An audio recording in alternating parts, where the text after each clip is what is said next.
Hello and welcome to the Squeaky Bum Time Podcast. We are live on Tuesday, December 28th. In this episode, we'll recap Boxing Day goal bonanza at the Etihad. A real top four race in London, in North London, is brewing. And the Ralph Revolution hits a speed bump. But first, Mike, Merry Christmas. What'd you get for Christmas? You Anything too, good? buddy. You too. Yeah, not a lot. Actually, my sister-in-law gave me Ray-Ban sunglasses. They're really, really nice because I'm worthless and I always lose mine. So I got to So take you're going to really lose good care of these too. So you just... No. I'm going to take good care of them. But yeah, my girl and I love her. She's awesome. So now she's actually my official sister-in-law after what feels like 3,000 years of being engaged. But yeah. Oh, that's right. You were engaged for 3,000 years. By the way, it is the official half of the season. So we can start doing lots of extrapolations. But okay. I'm going to run through Boxing Day scores and what happened today. So we're straddling 19 and 20. England has vacations. People are crazy. I don't know what they're doing. But first, let's start on Boxing Day. Southampton 3, West Ham 2. The Hammer's in trouble. A little bit of worry there. Tottenham 3, Crystal Palace 0.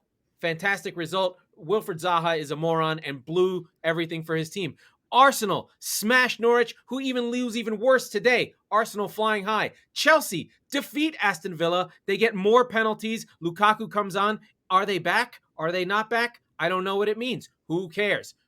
Man City 6, Leicester City 3. This game had Squeaky Bum Time written all over it, even though it was 6-3. Brighton and the sodomy brothers of Mopé and Trossard beat Brentford 2-0 at home. That was a win they needed. They had not won since September. And at the last game of the day, Newcastle won. Man United won. They're back.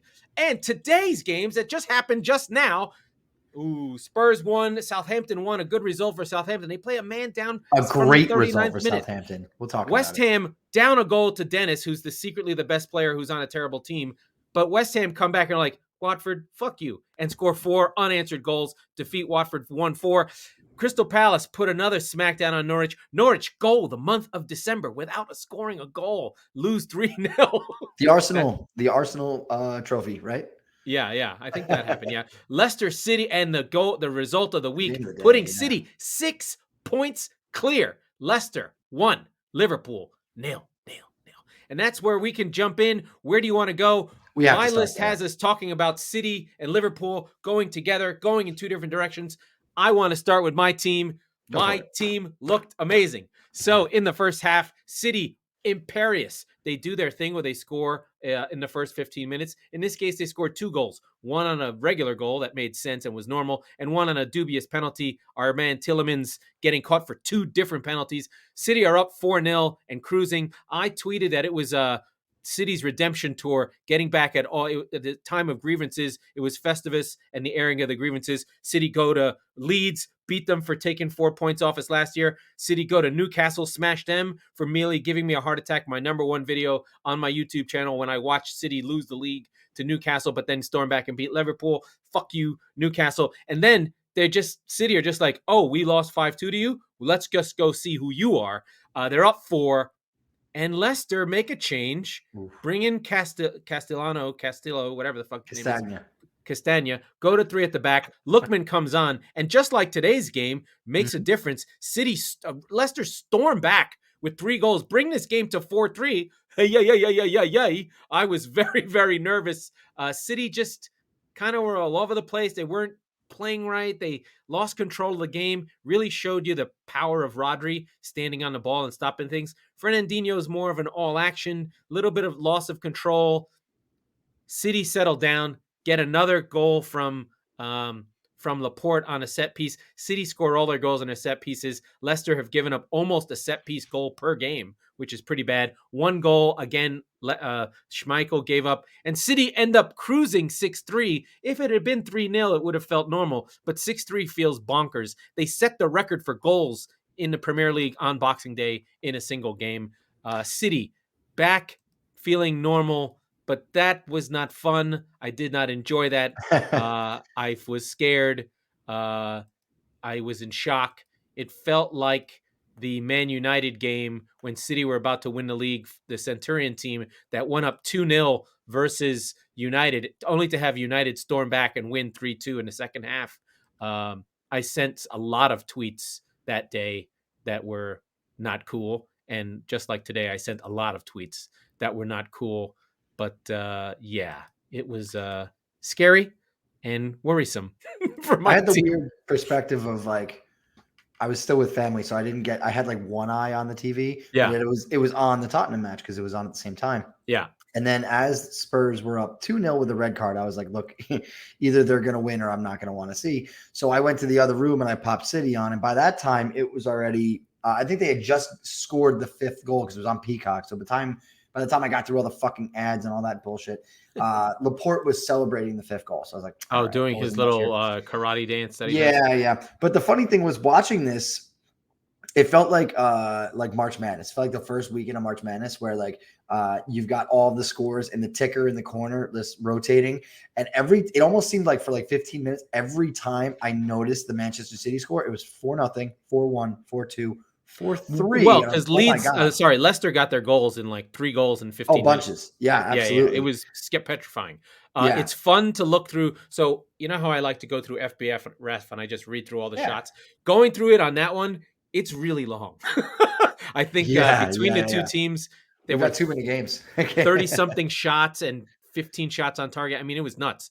Mm-hmm. Leicester could have easily drawn this game or at least leveled it at 4-4. Eddie made a huge save. Ederson made some huge saves. It got a little crazy, and Lookman came on and made a difference. And we can just segue very quickly into today's game that just happened today. Leicester versus Liverpool. Yeah.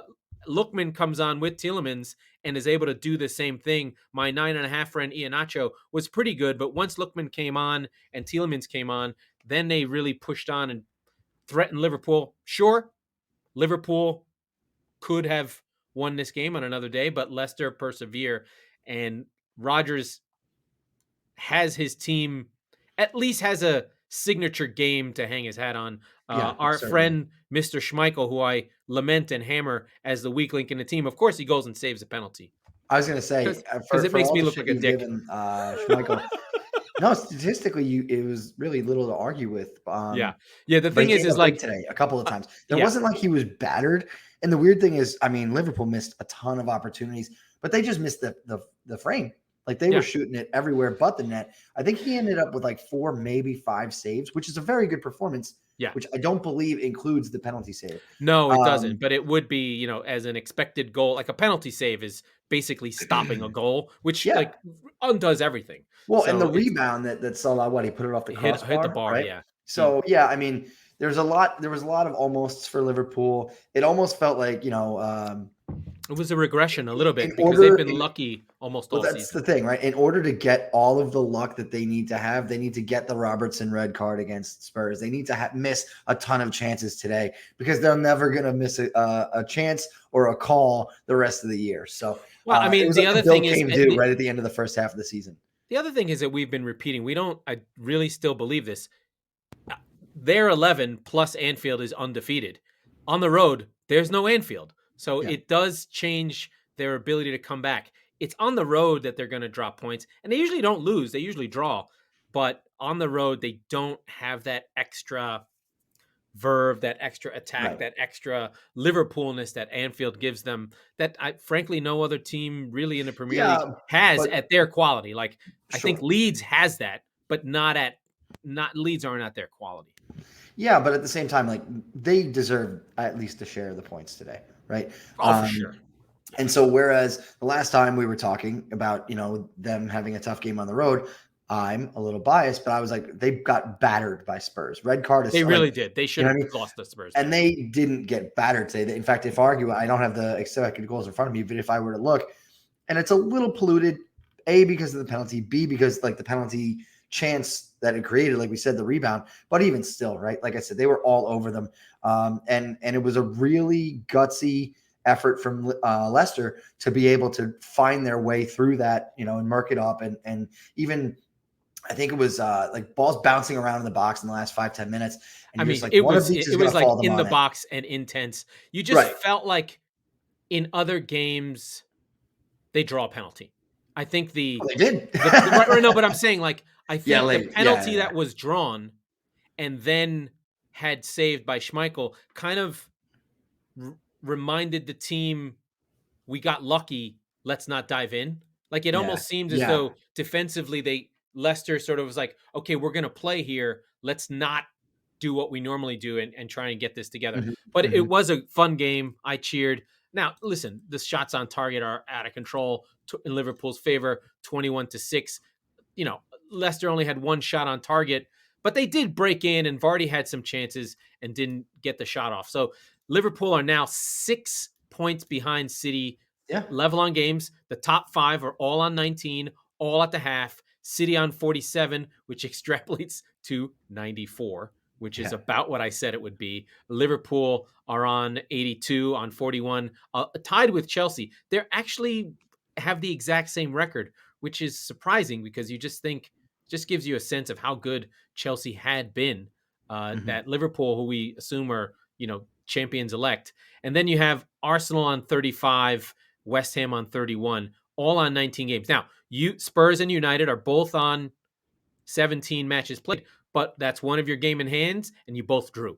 So that's drop points that, Arsenal right now are in really good shape with a nice 4-point cushion for the top. Yeah, I mean, you look at Spurs today, and the argument that Arsenal fans will have, and it's hard to refute, is I'd rather have points in the bank than games in hand, and they do. That's So what we'll see. Mo said from from AFTV. Listen, I hate the fuck, but it's a good argument. And going back to Leicester for a second, I mean, by the way, they'll finish the festive period on New Year's Day with Norwich. That's a game you should win.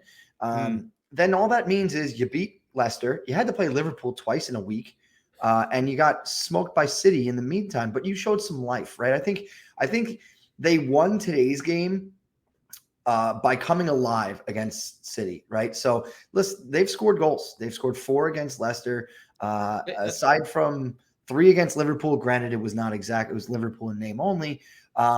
But they've been scoring goals in bunches. They haven't gotten shut out since November 20th against Chelsea. So for all the shit we've been giving Leicester, it's the games where they drew against Southampton. They lost to Villa. They drew against Leeds. Those are the points where they're knocked down from that, what seems to be perpetual Europe contention spot to the middle of the table. But, man, what a big 3 points today, because without that, even with the draw, you knock down all the way to 11th. You're behind Brighton on goal difference. So, that's and with a loss, you're right on par with Villa.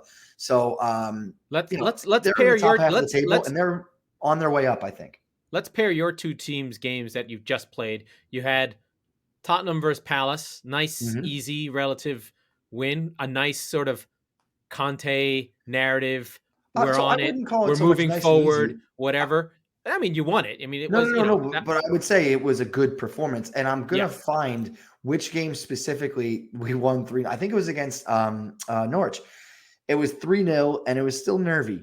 Whereas it was 3-0 against Palace. Granted, they didn't have, they had the red card, so it was, a laugher for a little while in the second half. But it was end to end. It was, there's one team on the pitch today, and to do that against the Palace team, that is no joke. Conor Gallagher, something happened to him in that game, and they would have said if it was COVID related, but he wasn't in the side today, and we'll talk about their performance in a second. He was. Today he wasn't. He wasn't even in on the bench though, which was interesting. Maybe he got hurt because he got pulled out of this game. Right. And so you had Crystal Palace didn't have Vieira, but they had all their swinging dicks otherwise, and that was a really good performance from Spurs, I thought. And you had players running around everywhere. Lucas Moura was at it again. Lucas towering over a guy who's got basically a foot bigger than him. Great goal. Great goal. Kane's finish was clinical. All force in that goal. Yeah. And then you go to today, and it's just, look, what I'll say is this about the VAR decision. I was furious about it before. I still am. But listen, I can't sit here and make fun of Liverpool fans for bitching about VAR and come on and bitch about it when my team gets fucked, because they did. Yeah. But that's aside. You had 10 men for Southampton for 45, I think, minutes at least. Maybe 50 from 39. Minutes. Yeah. You need to beat them. I'm sorry. First of all, you were losing that first half. Like, they were much better than you. Yes, I would agree. And that was the interesting thing about them. They got their goal, which James Ward-Prowse take up. Goal. Fantastic. What are you gonna Fine. do? You know what? That you got punched, but Southampton kept coming, and I thought that was very, very They're noble of them. they're really good. They are the Jekyll and Hyde team of the league. No, They yeah, can beat yeah, you. They can draw against good teams. They have a draw against City. They beat United. They have a draw against you. I think they have a and draw Leicester, against Liverpool. and Leicester. So Yeah, yeah, I mean, but they've also got blown out. Like Arsenal annihilated them. Like yeah. they didn't even show up. So I don't know what to do with them. Both of them just move back and So forth. this is the Tottenham, West third Ham, game in a Liverpool. Talk row about that bad the bets. yes, we will. I promise, BJ. This is the third game in a row that we had a Spurs opponent take a red card at some point during the game. We had Liverpool, Palace. Oh, third opponent in the league: Liverpool, Palace, and now Southampton. And I was thinking about it watching the game today. You'd like to have Have had more you? points from that, Yeah, honestly. no, of course, from the Spurs perspective, sure. But thinking about the league in general, the way that they're sort of refereeing it, we've talked about it on the show a lot. There's almost as if the players haven't adapted to the new way that the referees are calling the game now. They're letting more go early on. They're telling attacking players get up, stop it. There was incidental contact or whatever. They're not quick as quick with the standard fouls, if you will. And as a result of that, I think the temperature of these games goes up a little bit faster than we probably anticipated. And what happens there is you get not just silly yellow cards, but a number of silly yellow cards, right? And we saw it with Zaha the other day. We saw everything going, popping off in the Liverpool and Spurs game. And Mohamed Salisu, who I thought was pretty good He's for really the good. first 30 minutes of the game, takes two dumb yellow cards. Hassan Hoodle gets one in between, and on the 39th minute, he's gone. So, granted, the penalty was absolutely a yellow card. That's not necessarily the point. But that game had sort of been kicking off, and I've seen a lot of games this year where the fervor of the game, if you will, is kind of getting more aggressive than years past, at least on a more consistent basis. I think it makes for more watchable entertainment. I don't know. What do you think? I think it does, and I think the big thing is that I think the other piece is the difficulty in playing this many games, the difficulty in COVID. There's an edge to the Christmas period. There almost always is. There almost always has been, and it makes for kooky games. You'll get wild games where guys are tired, where guys are up and down, and they get chippy. It's just another thing that happens. And I really, as much as I know you don't like Craig Burley, but he went on a rant on ESPN FC yesterday, just killing all the guys complaining about the games. It's like, you knew the fucking schedule, okay? It's been the schedule forever. It's England's way they play. This is simply the culture of English football. Shut the fuck up. Well, not only that, you're getting right? less games now. Like we were saying on the last then, show, yeah, Ragnick, and then what are you talking about? the other piece is guys are like have COVID games off and still complain about it. Like, dude, Liverpool, I haven't watched the Klopp post press conference, but if he complains about he's whining. the play, you had Boxing Day off. Yeah. Shut up. Yeah. Right? You lost this game because you couldn't finish. But anyway, so Spurs, so the Southampton game, you're writing it off as a game you could have had. Fraser Foster, the giant, comes back in. Yeah. And the less you see of Doherty, the better. Is that true?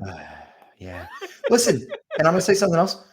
I love Heung-min Son, and I love doing the Tom Holland Spider-Man celebrations. He's been bad for most of the season, right? And maybe that's not fair because the bar is ultra high on him. But you know what? If that was Harry Kane in that performance today, it'd be front page news. It'd be front fucking page news about how England's captain can't do it or whatever. By the way, the penalty he scored today was unstoppable. Oh, really good, really good penalty. Yeah, so Kane was actually at it, and he made a great run, and he got fucked by VAR, but that happens, and it was super duper close. I mean, it's annoying and it happens. Yeah, that's what I mean. And so you kick on, you keep going. That was, I think, the 55-minute mark. You still have plenty of time. I thought the subs were good, aside from Dart. I thought it made sense to take Reguilon off because he was on a yellow. I would have gone. I texted you. I would have gone with Brian Heel earlier for Reguilon at halftime. I don't think he's ready. No, he's not. But if you look at that bench, who is, right? And so Yeah. you wanted somebody coming off the left, and Doherty just, no, it just not my favorite. Which is funny because he was so good at Wolves, and Mourinho just shattered him, broke him in half. They were saying that his last goal was for Wolves against City in the 3-2 game, like 3 years ago to the day. So yeah, I know the game. Wolves took 6 points. yeah, I that's think right. against City. That was annoying and hurtful and Yeah. made me sad. Let's see, where should we go next? Let's look at the scores. We talked about your team. Let's How about talk West Ham? let's talk about West Ham. So righting the ship today, and from the neutral perspective, I thought that was a relatively predictable outcome. 5 minutes in, I did not, but no, I think I don't think it's that West Ham predictable were. with West Ham. I don't think anything is predictable. Well, that's the thing, is that I thought that they were going to right the ship. Yeah, they did give up the goal early, but they still are running out, Dawson and Diop in central midfield. No Rice today. He gets a rest, and Mark Noble scores a penalty. Here's this for a stat. He has now scored a goal in every year since 2006. Every calendar year. Wow. So good for Mark Noble and his fake running. But my one of my sons from the championship, this was the Jared Bowen game. He was awesome. He set everything up. He was going all over the place. I think he had 2 assists, one to Souček, another one to Benrahma. Just so good. Vlasic gets a goal late. Just a lot of good stuff from Bowen on that side, taking things on. I really like him, and if he does want to go to Liverpool, that is a big blow for West Ham. West Ham's going to be a victim of their own success. They're going to end up getting really, really good. Rice is going to want to leave. Bowen's going to want to move on. Maybe Antonio becomes the Jamie Vardy of this group, and he's the one who sticks around. But he is. They're really good, and I'm glad that they'll be in the fight. I mean, I don't think any of us expect them to stay in the top 4, but they could be the team that finishes in the top 4 if someone is a break in case of glass, or glass break in case of emergency. Yes, break glass in case of emergency. That team where they sort of stick around, and if you fuck up, they'll take your spot. But that takes us on to Arsenal, who played on Boxing Day. They're flying now. Granted, Norwich loses to Arsenal 5-0, and then loses again today to Crystal Palace 3-0. But the youth is being served by Arsenal. Saka with 2 goals, Lacazette with the penalty, Smith Rowe coming on late. But this game is really about Odegaard, who we've talked about a lot. He's really pulling the strings in the center of midfield of the attacking 4. Just is calm, sees the passes. He's basically could be Ozil with work rate. Mm-hmm. He's that level. I mean, listen, Ozil had 20 assist season, so I'm not going to say he's Ozil yet, but he has that quality, that ability to see what's happening, the smarts in the middle. Maybe he has a David Silva quality to him, a kind of hardworking ball mover, second assist, hockey assist type guy that stitches everything together. Listen, as much as we don't want to give credit to Arsenal because you're a Spurs fan, they're good. They're beating who they're supposed to. They have a style. The question will be, and I should probably look at how do they perform against City? How do they perform on January 1st, right? And so I mean, Arsenal are firmly in the top 4 conversation. I don't like it, but it's undeniable now. It's real. But we're going to learn a lot about them, and I think that that's actually a good time to get City. And that's going to sound ridiculous based on their recent results. Good time. Well, no, I think that now is a good time because you don't play in this midweek match day, if you will. You played on Boxing Day. You had a laugher, so you got to kind of take your foot off the gas a little early there. Sure. And Brentford, Man City go to Brentford. Tough game, right? And then they come home and go. Maybe they won't. Maybe they'll stay in London. They stay in London the whole time. Yeah. Okay. So then fine. But yeah, I mean, they've got a tough game at Brentford. They're going to have to train somewhere on the road in between, or recover or whatever. It's not going to be a normal match. No, they're away in London, hanging out on New Year's Eve. Right. Exactly. It's not. Pep. That's what I'm saying. Pep and they got the early game. Yeah, and Pep made that statement, right, about Foden and Grealish hanging out and coming in to practice not at top form. Yeah. So maybe he was trying to say, don't get fucking wasted, Yeah. please, Right. and not show up to practice. Yeah. So, So I mean, I we'll don't find know. out. I I don't think know. they're I going to mean, give him some the run tomorrow. scale of England is such that they could play and go back and forth, but that doesn't make sense to me. I'm sure the players would want to stay in London, I guess. I don't know. Yeah, but it's an hour. It would be an hour flight. Like, I don't understand why you wouldn't, but I don't. You're right. I don't know. Yeah, England's weird. An hour flight, COVID. Who the fuck knows what they're Right. doing? But yeah, so City play. There are games tomorrow, which is bizarre. Arsenal are playing really, really fucking well, and I am feeling not that I'm some genius or anything, but I do like what I thought. I do like the backing of Arteta. I'm sure when you and I talked about them in the early weeks of the season after those 3 losses early, and they kind of were sputtering, people wanted to fire Arteta. And I Yeah, sure. think that world is gone. And I think Arsenal Fan TV without DT and Claude and Troops is sort of sputtering. And without them losing, I don't think I've watched an Arsenal Fan TV video in Oh, I probably haven't 6 really. months. Yeah, I was going to say probably 3 or 4 months. So look, here's the thing though. All right. You've got, I don't know how seriously they'll take the EFL Cup against Liverpool. They should take it seriously. I don't know how seriously Liverpool will take it either. They should not take it seriously. No. But so they've got City on the 1st, Liverpool 1 on the 6th, assuming we have 2 legs, Nottingham Forest, which they should have no problem with in the FA Cup, although it is away.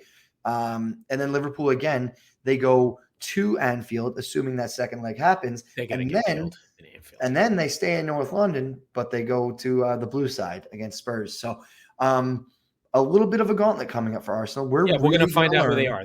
We're going to learn a lot about them in the next 3 weeks. If they can stay in the top 4 after those 3 games, I don't know what the results are or whatever. Well, I don't know. I wouldn't consider it that because the game's in hand and all that shit. But if they can look, I don't know how much psychologically staying in the top 4 would be huge. You'll be within touching distance though, because Spurs won't have made up the games yet. So and United won't have made up the games yet. So regardless of that, I suppose if you can get a result out of either the Man City or the Tottenham match, I don't know how to weigh a result in the Carabao Cup, even though it's a semifinal relative to those 2 big games. If you can get 3 points, 4 out of 3, 3 out of 6, if you can get one of those wins, or obviously, yeah. I mean, honestly, no, I'll say the bar is 2. If you can get 2 draws, that's great. Out of those 3 games, out of the 2 games, City and Tottenham. Wait, don't they? Oh, the Liverpool is EFL. Both Liverpools are the EFL. Okay. Oh, out of those 2 games, if you can get 2 points, is the bar. Is a successful run. The over under is 2. Yeah, and like I said, I don't know how to weigh if you go through against Liverpool, if you look good against them. You know what I mean? Like, and by the way, that's like, as I said earlier about Leicester, that's going to be Liverpool in name only, at least for the first match. With Klopp bitching about all the shit he is. And I think the second match, everybody will be gone by that point for AFCON. So you sure shit aren't going to get anybody for that. That's game. right. And then they get the 2 weeks off. Like there's a break. Their league does. Well, the league, but that's what I mean. You're playing 3 games in that time if you're Arsenal. So, and then that's you mean after the Burnley match on the 22nd. After Liverpool, it's 2 weeks until they play. So here's a question. All these clubs are going to have midweek matches, and I know that they're used to this. In postponing games and rescheduling them, not even from COVID and all that stuff, just from all the teams that succeed in Europe and have to postpone games later in the year. But where do we think those games go? Right? Like they squeeze them in. It's really weird. They'll be like FA Cup weekends that if teams get knocked out, they'll be informed of them literally as they come. They'll be like, they're playing. It'll just happen. Right. Because I remember 13-14, City had a game in hand for most of the season and we're always behind Liverpool and literally made it up right at the end. Like boom, boom. And then won the league on the last day. It was the first day we had been in first place. Yeah, that's right. Because we had a makeup game versus Palace sometime in the spring. Mm-hmm. I do think, and it does seem that we were thankfully, hopefully prophetic in the way that Omicron is affecting the league. right? And so it does seem like it's a roller coaster. It's going to go straight up and come right back down as a result of the severity of this. And as Well, they're everybody, forcing players to, like they're really pushing vaccines on players hard. And a sure, lot of players are getting it. Then there's a lot of vaccines. Like, for instance, I saw something that, is it Arsenal or maybe it's your team or somebody, to go play in Rennes, you must be double vaxxed or you okay, can't play. They won't even let you interesting. in the country. So Well, I don't that's know. I don't know yeah. how many players from Spurs are double vaxxed, but there'll be a subsection of the squad that will be, I guess. Oh, sure. Well, I'm not even worried so much about that part of it. What I'm saying is, as those everybody's seen these charts that go right up, and it does seem that the hospitalizations and all that stuff is not following suit, which is, of course, what you hope for and what you want. Yeah. So with that in mind, everybody does seem, albeit slowly, to be taking a deep breath, and it seems as though it's, like I said, it's kind of like the chicken pox, right? Like how everybody sort of is getting it all at once, get it through. It's not severe, thankfully, and we kick on, right? So Yeah. what once was a very scary situation seems like I'm it's just glad petering out. they didn't do a shutdown and try and close down and listen to the players. Just, we have to keep going. We have to keep going. Yeah. And I just want to just reiterate that we just have to keep going because this stuff matters. It matters to our show. It matters to our lives. We need the games to keep fucking going. Well, and with everything, right? Like we're Yeah. gonna next season's Let's gonna come let really fast, and then it's gonna stop for a month. So we need to I get know. this shit going. So, Let's but no, I agree. let's get into Chelsea, who played on Boxing Day, and Mhm. I think big for them. Once again, they get 2 penalties to Jorginho, just with that fucking Jorginho hop step. But the big piece is the Lukaku. Lukaku scores a header, comes on, changes the game, scores a header on a nice cross, and Oh, then has he's a so powerful. fucking real son of a bitch freight train run through the field, shrugs off defenders, then Mhm. gets brought down for the final penalty to really put the game away. Chelsea are still having problems with creativity. They're sort of similar to Spurs in this regard, where they're solid defensively, play with this wingback thing. But I think that the wingback thing, you sacrifice some creativity, and they just can't seem to get the right combinations of players in. Conte Jorginho is a better combination, but now Conte's out again. Reece James is sort of off the boil. They've lost that Chilwell creativity. So they're having a hard time. They were scoring goals from defense, but if they can get Lukaku back into the games, I do believe that service from Reece James, poor man's Trent Alexander-Arnold, will get them the goals they need, Yeah. especially with Mount and Pulisic and Ziyech, all those players that are all the same. They need that difference player in Lukaku, right? They need that Mhm. different player. And I Mhm. think another thing, if we sort of segue very quickly, Man United have the same problem. They have all the same player, right? They Yeah. need that difference maker. And Yeah. you've talked And about it with yeah. Spurs. These teams that are really good on the break, but when teams sit deep, have a hard time. When you have teams sitting in deep, you need a lot of different types of players because you need to try different shit because the Yeah. teams will figure out what you can do. You need to do different shit all the time. You're like, we need to cross sometimes. Sometimes we need to try and go in behind. Sometimes we need to go out wide. Sometimes we need to try and play through the middle. You need Exactly. to mix it up. And if you don't have the players to mix it up, you won't break teams down. And Villa, I think we're kind of their own downfall, giving away penalties annoyingly. I get why teams get called penalties. I get it's the history of football. I get it. I get it. I understand it. I really hate penalties. Yeah. And Chelsea have been living very, very well with them this year. It's almost as if they're the new Man United, right? And Yeah. Jorginho is the new Bruno. Yeah. Well, he leads the team in scoring again from Yeah, penalties. right. Exactly. Got 9 last season. But you're a function of, it's your team, right? Like, they have players who can draw penalties, right? They have super skillful, shifty, Yes, without question. And you're in the small areas. It's wingers. not like you're Yeah, being they're in the fouled area. 20 yards from goal. You're being Right. fouled in definitive scoring opportunities. Yeah. Um, Yeah. Yeah, I'm excited for the Chelsea Brighton game tomorrow. And to go back to that Lukaku run from Boxing Day, it was as if it was like a war movie where he's the main villain and a bunch of no-name characters are trying to kill him, and he's like the super boss, and he's just dispatching them on a horse as he's flying by them. Awesome. You know, it was sick. Yeah, it was great. My mom was yeah. here and doesn't know anything about football. She just immediately captured. She was like, "Who the fuck's that guy?"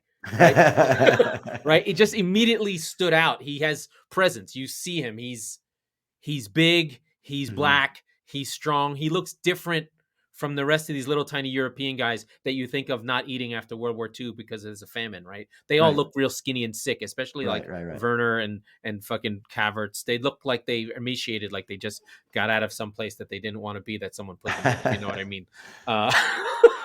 So Lukaku does not look like that. He looks healthy. No, he looks well fed. Yeah, and a machine. He might be a guard at one of those places that you get put that you don't want to be at in this otherworldly place. But don't talk about that because we're live. But no, I'm excited to see the Brighton game tomorrow. Listen, wait a minute. I didn't even realize. Did you get to see the Trossard goal that I did. My team? I did. So we're big on Brighton, and here's the thing. Granted, it will be with a game in hand, but if they go past Brighton tomorrow, they will be 3 points clear of Liverpool and only 3 points off of City. Now that, if you would have told me Liverpool wins today, and they're on 44, and they're on 20 games played, well, City will match then, theoretically, right? If Chelsea win, then you have to assume City win. So it gets into that you play, I play. They're still 6 point back, fine. Yeah, but it's going to be interesting if Chelsea go top of Liverpool tomorrow, because here we were for a long time sitting here saying this is a 2-horse race.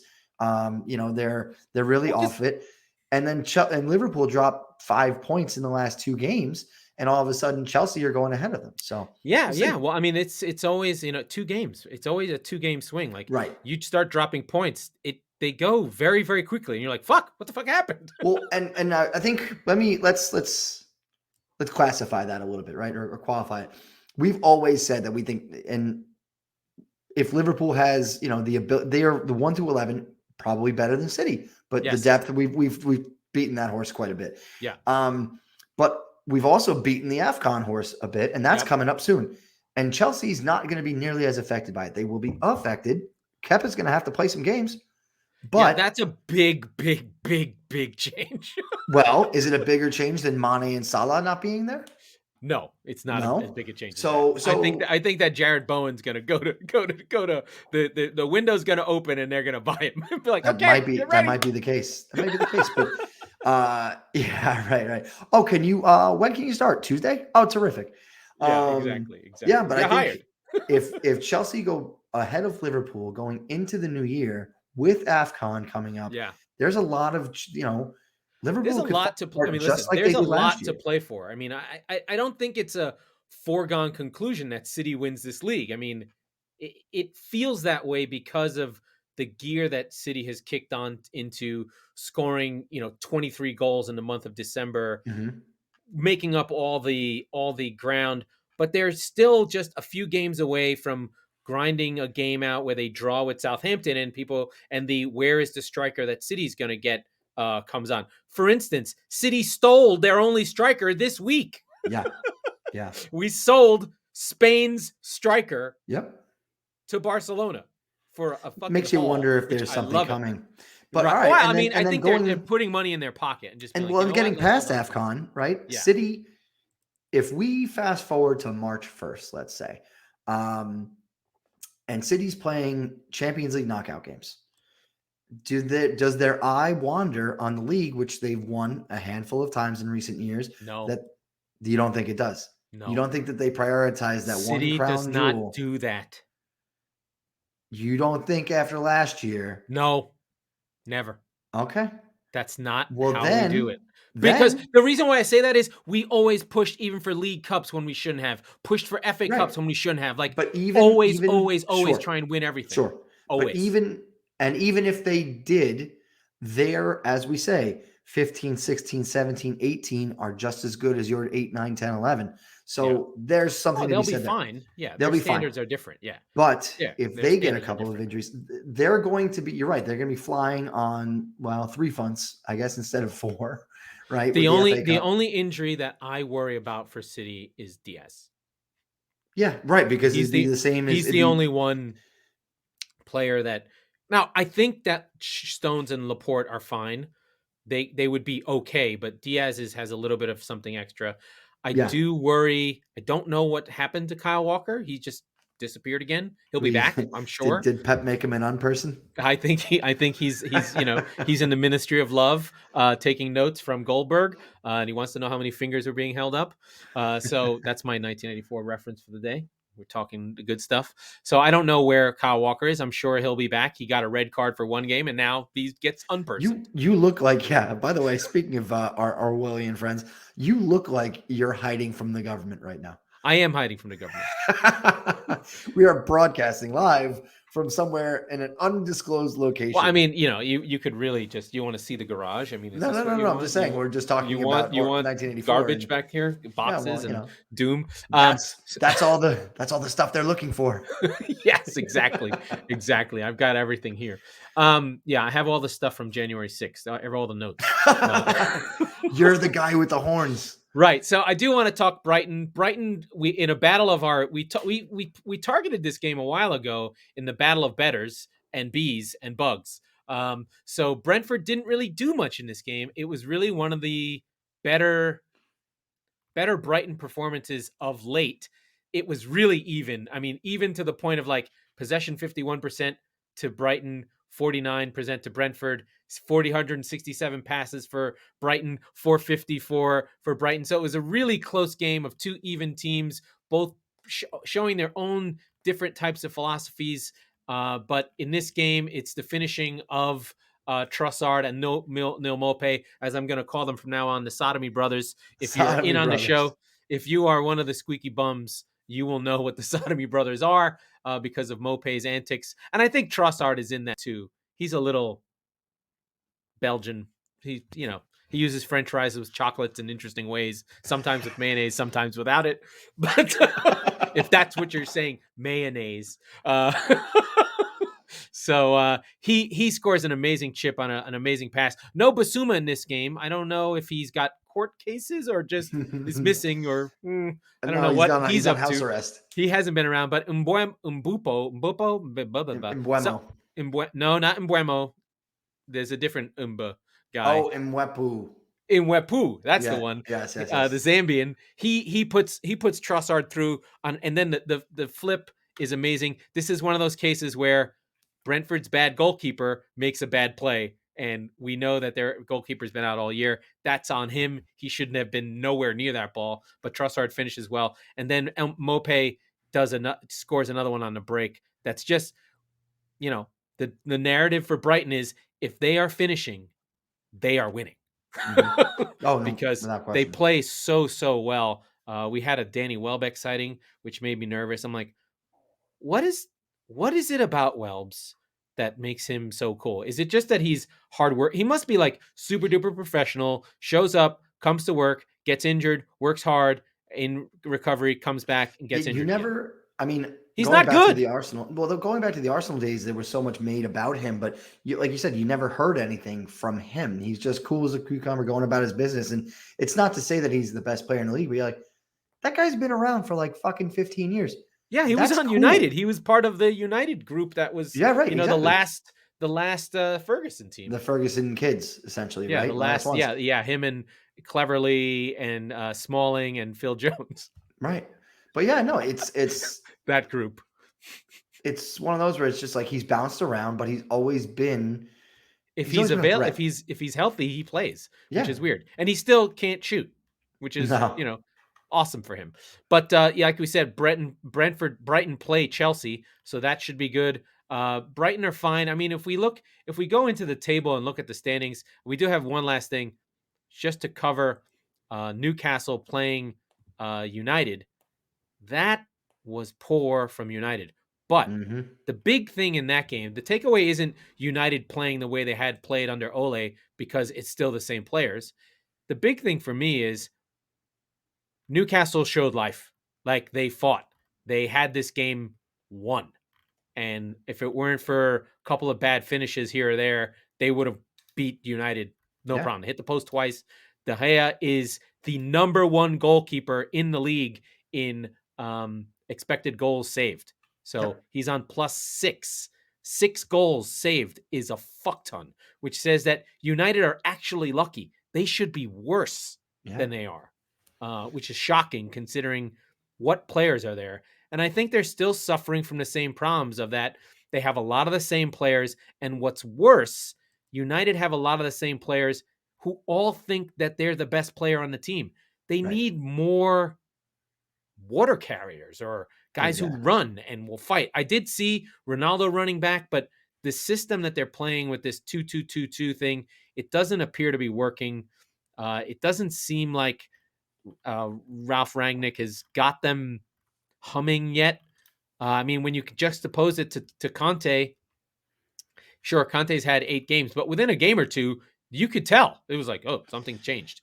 The attitude of United has not changed. We talked about how light their schedule is, and it's still unbelievably light. So they have Burnley, Wolves, Villa again, West Ham, Burnley, Southampton, Leeds. They should be able to make hay. They don't really play another good team until fucking March. Yeah, these are the points where you're like, come on. If they're on 30, they're basically they're in the same spot Spurs are, right? And then that draw feels like, come on. You cannot lose to you cannot draw to Newcastle. I don't care. They have one win. Going back to well, our friend Mo, right? Like points in the bank rather than games in hand. West Ham are currently in 7th place. I don't want to hear it. They're in 5th, whatever. They're a point ahead of Spurs, and they're 3 points ahead of United. And like we said with their schedules, those are points that should be in the bank. We expect them to be in the bank for both teams. West Ham are, despite the fact they won today, 7th place. But United, they're going to struggle to catch Arsenal, which sounds so fucking ridiculous if they don't pick up the points that you need to pick up, because that's what Arsenal does. Right? United are literally their Jekyll and Hyde, right? Because you've got Arsenal who do their business until it's time to really pay the bills, and then they run out of fucking money. And United are the opposite. They're penny smart and dollar stupid, right? So you're actually right. They're the opposite of each other. Arsenal have a way to play, a philosophy of playing that will beat most of the less quality teams. And United have all the quality and don't have a way to play, which means when they play big teams, and they can sit back and don't have to take on the opposition, they have a better chance when they can play on the break. Yeah. Now, granted, they got blown out by Liverpool and City and all that stuff. That's going to happen. I'm not saying that they're undefeated against the Big Six, but no, absolutely. Like they're a giant killer, and they struggle. That they're the elephant that's afraid of the mouse. Here's the thing, right? This is the crazy number, right? Arsenal on 19 games have 32 goals. Man United on 17.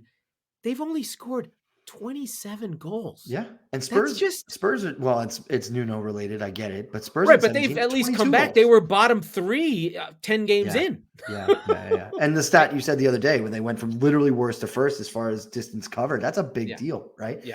But let me talk about Newcastle for a second, because they're in trouble.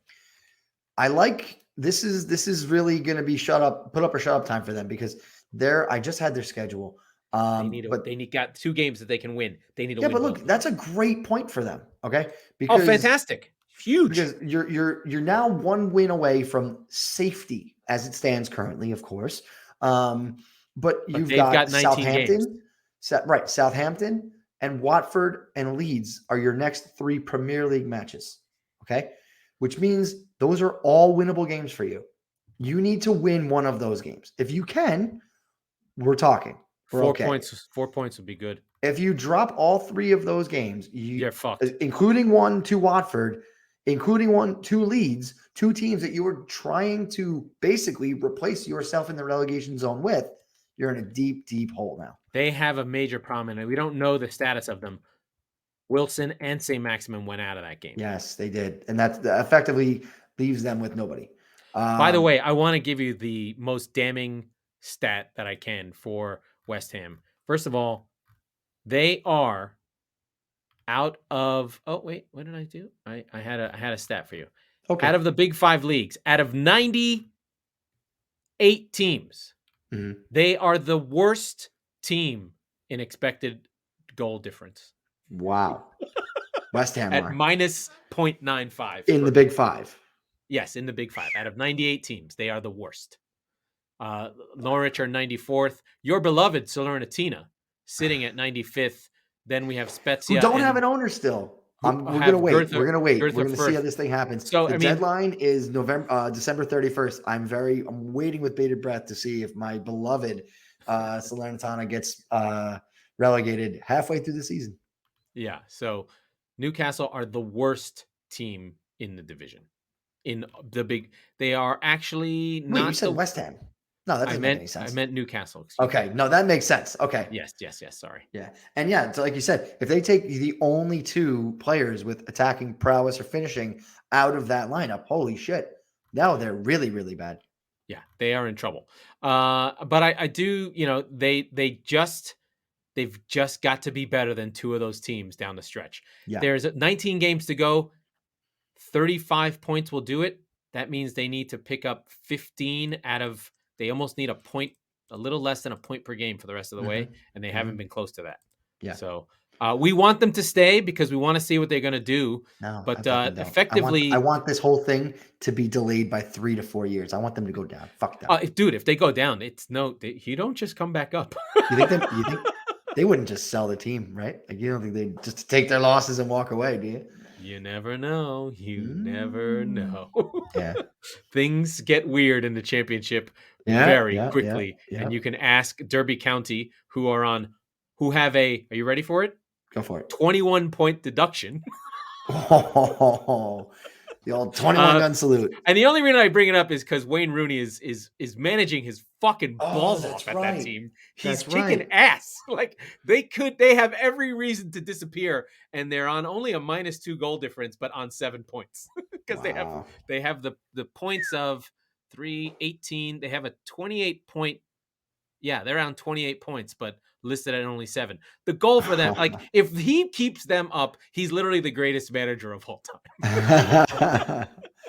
Wow. And by the way, go look at his videos because he's 36 years old. No 36-year-old has ever looked worse. No, he looks like he's like 57. First of all, he looks like he's Steve Bruce. Yeah, he's getting bloated. His hair is gray, and he stopped getting plugs.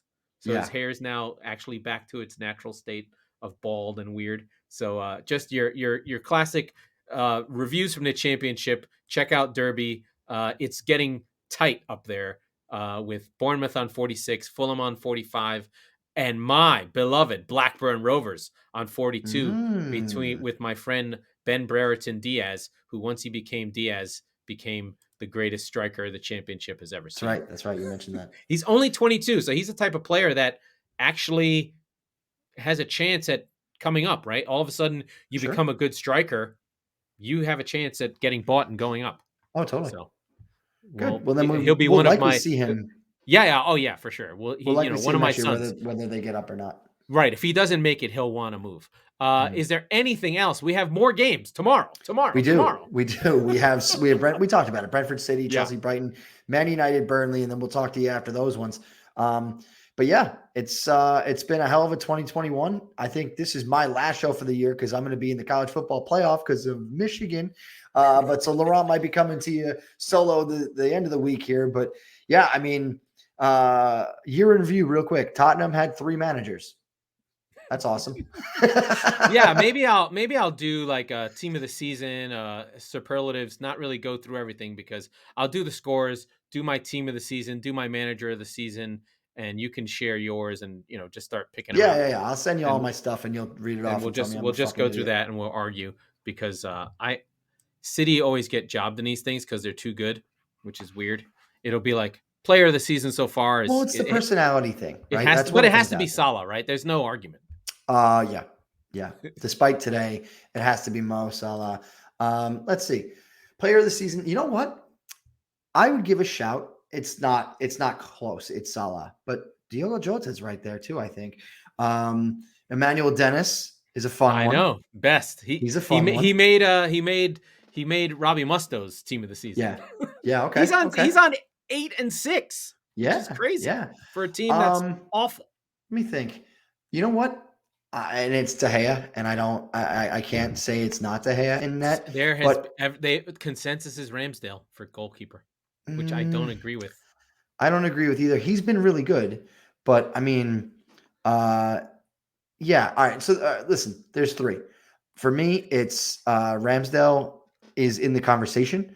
It's De Gea though, but I think the dark horse here is Hugo Lloris, because the team around him has been really fucking bad. And he, like I said, he's a world-class goalkeeper. He always has been.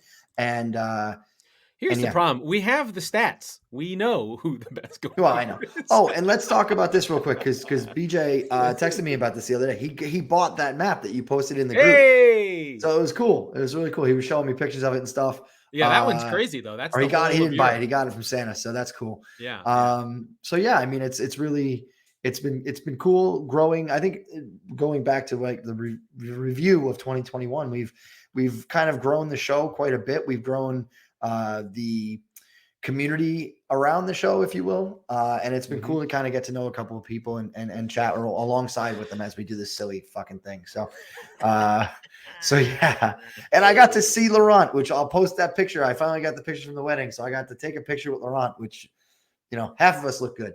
I look fucking awful. My hair looks good, but my face is getting. I'm looking more and more like Wayne Rooney. He actually looks like me. This is what's happening. There you go. But I've got fucking 11 years on him. Yeah. Fuck him. Anyway. Alrighty.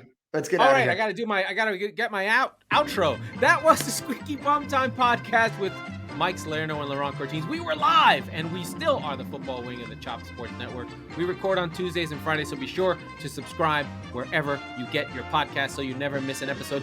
Please rate and review the show. We've been on 21 for a while. I want to see 22. That's your goal. Get us to 50 at the end of the year. All right, gang. That is the end.